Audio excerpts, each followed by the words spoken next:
ولقد خلقنا الإنسان ونعلم ما توسوس به نفسه ونحن أقرب إليه من حبل الوريد إذ يتلقى المتلقيان عن اليمين وعن الشمال قعيد ما يلفظ من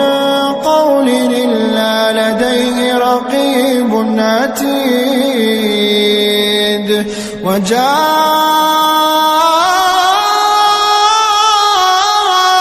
سكرة الموت بالحق ذلك ما كنت منه تحيد ونفخ في الصور ذلك يوم الوعيد وجاءت كل نفس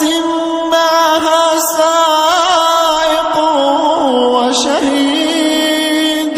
لقد كنت في غفلة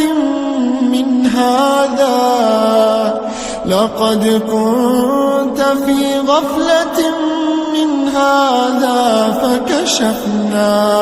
فكشفنا عنك غطاءك فبصرك اليوم حديد وقال قرينه هذا ما لدي عتيد ألقيا في جهنم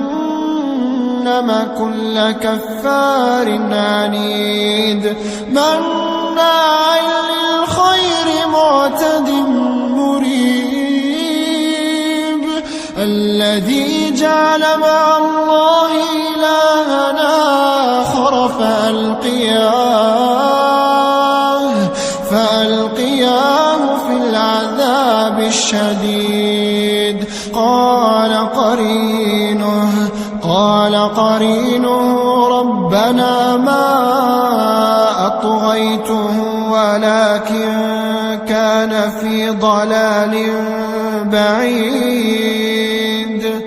قال لا تختصموا لدي وقد قدمت إليكم بالوعيد ما يبدل القول لدي وما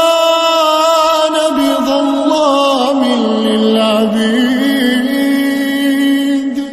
يوم يقول لجهنم هل امتلأت